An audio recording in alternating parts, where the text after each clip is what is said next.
Bienvenue. Aujourd'hui, on se penche sur le rapport Besoin en main-d'œuvre, le BMO 2025 pour la France. C'est basé sur une grosse enquête, presque 446 000 établissements. Oui, une source assez solide pour voir ce qui se profile. Notre objectif, sortir les infos clés sur les intentions de recrutement pour 2025. Et aussi les difficultés que les entreprises anticipent. C'est ça. Ok, alors on y va. Premier truc qui saute aux yeux, moins de projets de recrutement annoncés pour 2025. On parle d'environ 2,43 millions. Oui, c'est une baisse notable de 12,5% par rapport aux chiffres de 2024. Et pourtant, et c'est là que ça devient interpellant, la moitié de ces recrutements, 50,1%, sont jugés difficiles par les employeurs. Exactement. Moins de postes ouverts, mais la galère pour recruter reste très présente pour un poste sur deux. C'est un vrai paradoxe. C'est ça. Et ce qui est fascinant ici, c'est cette dynamique. Bon, on a moins de projets au total et les difficultés globales baissent un peu. C'est vrai, moins 7,3 points. Une légère baisse, oui. Mais attention, la part des jobs saisonniers, elle augmente un peu. Elle représente maintenant quasiment un tiers, 31% du total. Ah oui, quand même. Donc ça montre que malgré un marché un peu moins dynamique, la tension reste forte sur certains types de postes, très saisonniers. Effectivement. Et si on regarde où ça recrute le plus, on a des gros volumes dans la restauration, serveurs, 108 000 projets, aide de cuisine, 103 000. C'est énorme. Et puis l'agriculture, les salariés agricoles, 93 000, les viticulteurs, 86 000, et les agents d'entretien, 84 000. Beaucoup de saisonnalité là-dedans. Oui, c'est très marqué. Pour les viticulteurs, c'est 95% de saisonniers et 82% pour les agriculteurs salariés. Impressionnant. Et du côté des difficultés, où est-ce que ça coince le plus? Alors là, on retrouve des métiers souvent manuels ou de service à la personne. Les aides à domicile, par exemple, 80% des projets sont jugés difficiles. 8 sur 10. Oui. Les couvreurs, 82%. Les carrossiers auto, 81%. C'est vraiment très élevé. Le BTP donc. Le BTP et le soin aussi. Aide-soignant, 64% de difficultés. Infirmier, 67%. Et on retrouve aussi l'agriculture et la restauration dans ces secteurs tendus. D'accord. Et à l'inverse, y a-t-il des métiers où c'est plus facile? Le chiffre qui détonne un peu, c'est celui des artistes. Musique, danse, spectacle. Seulement 6% de projets de recrutement sont jugés difficiles. Ah oui, c'est le jour et la nuit.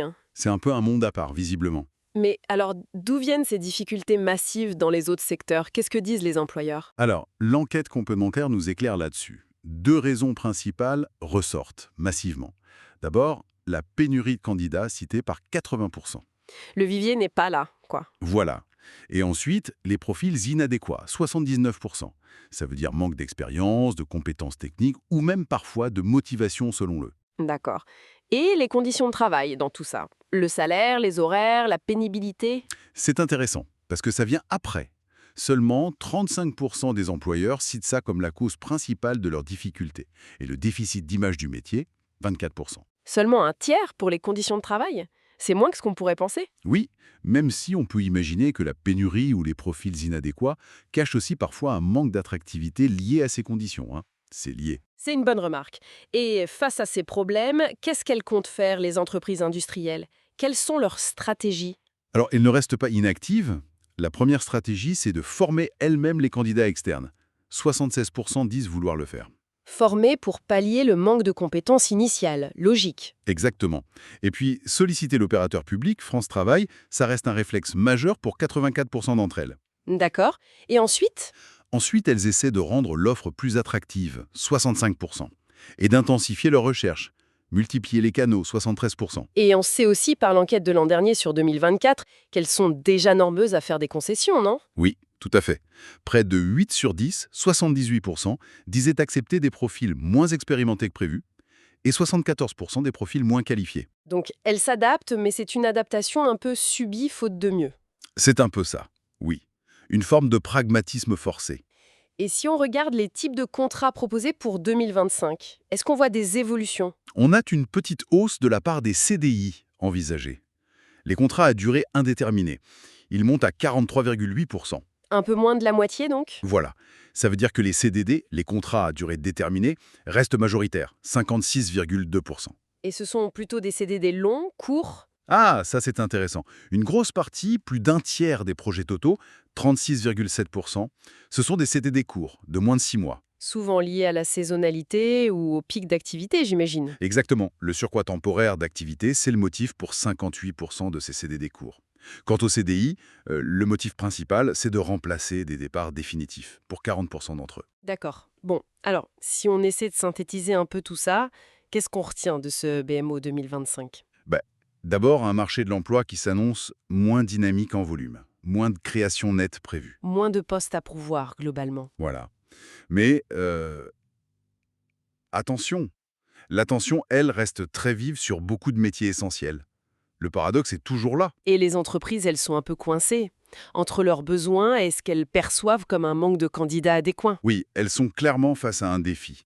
Un vivier jugé insuffisant ou pas tout à fait adapté. Ce qui les pousse, comme on l'a vu, à être plus pragmatiques, à former, voire à revoir un peu leurs exigences à la baisse. C'est ça. Et ça soulève quand même une question de fond pour la suite, non? Laquelle? Si les entreprises sont déjà obligées d'ajuster leurs critères pour recruter dans des secteurs clés, comme le soin, le BTP, la restauration, comment on fait pour attirer durablement des gens vers ces métiers? Oui, comment les rendre plus attractifs sur le long terme? Voilà. Parce que ces métiers, ils font face à des difficultés qu'on connaît bien, des difficultés structurelles. Les conditions de travail, la rémunération, parfois l'image. C'est un vrai chantier. C'est sans doute le défi majeur pour que l'offre et la demande se rencontrent mieux sur le marché du travail de demain. Comment valoriser ces métiers essentiels? C'est une question qui reste ouverte.